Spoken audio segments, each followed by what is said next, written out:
श्री राधे। 18वें अध्याय का द्वितीय भाग है ये।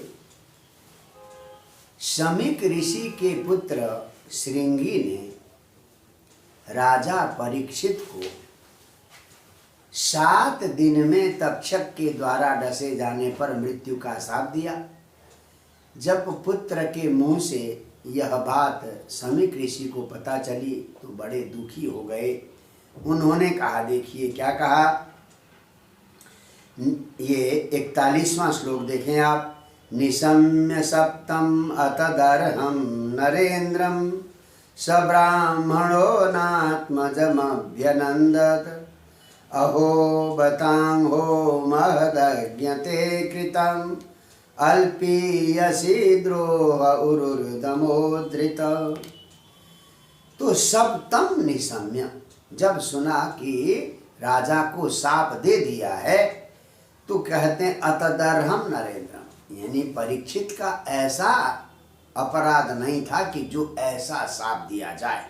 तो वो शाप के अधिकारी नहीं थे परीक्षित, परंतु पुत्र के इस कार्य को न अभ्यनंदत, ब्राह्मण ने, शमीक ब्राह्मण ने अभिनंदन नहीं किया, पुत्र को शाबाशी नहीं दी।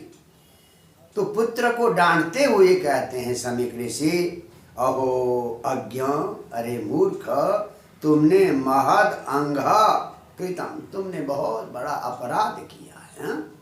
राजा को शाप देकर तुमने बहुत बड़ा अपराध किया है।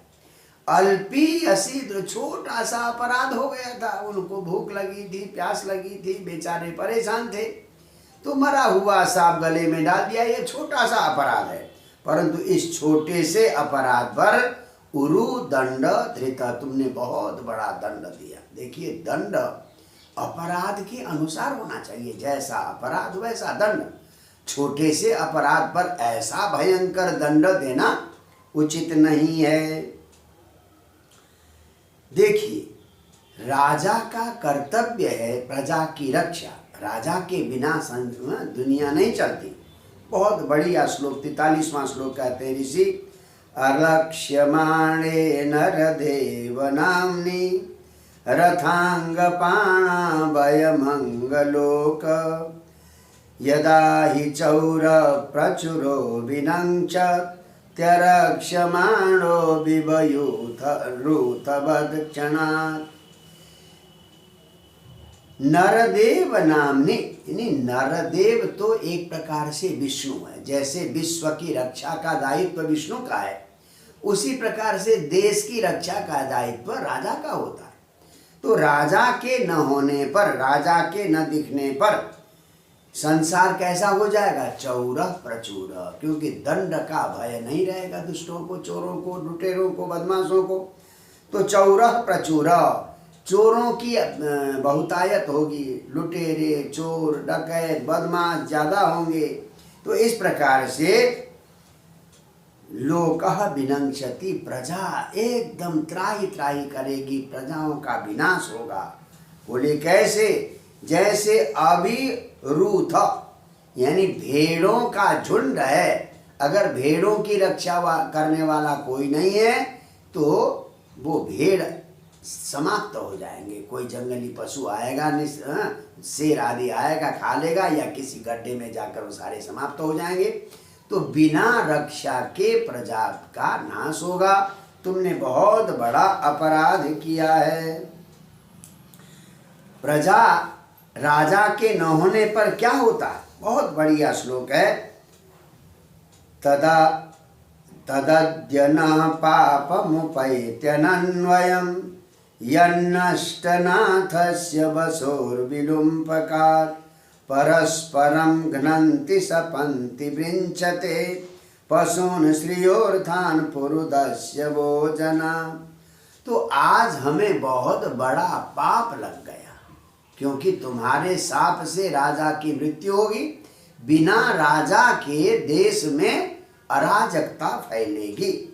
बोले क्या होगा कि जनाः, लोग परस्परम सपंती, एक दूसरे को गाली देंगे, और विंचते, एक दूसरे को लूटेंगे, और पशुओं को लूटेंगे, स्त्रियों को लूटेंगे, दूसरों की संपत्ति को लूटेंगे, मतलब लोग दस्य भाव यानी डकैती करने लगेंगे, प्रजा में हाहाकार मचेगा।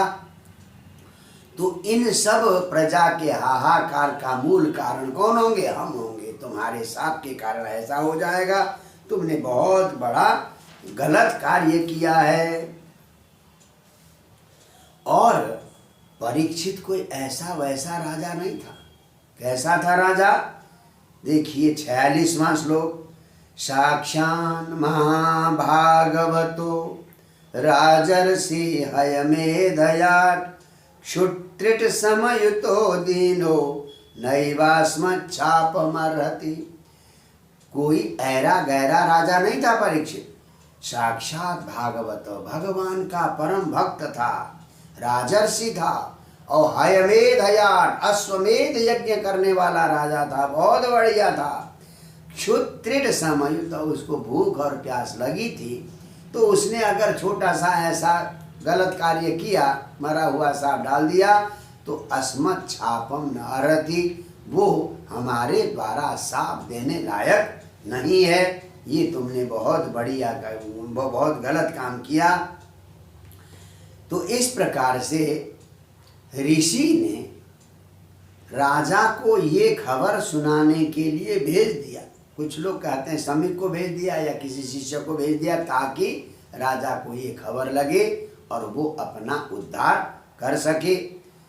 तो यहाँ पर पुत्र के द्वारा किए गए अपराध से राजा ऋषि समीक अत्यंत दुखी होते हैं। तो यहाँ कहा जाता है सज्जन लोग दूसरों के अपकार को भी सह लेते हैं, परंतु अपकार के बदले अपकार करना नहीं चाहते। ये महापुरुषों का स्वरूप होता है।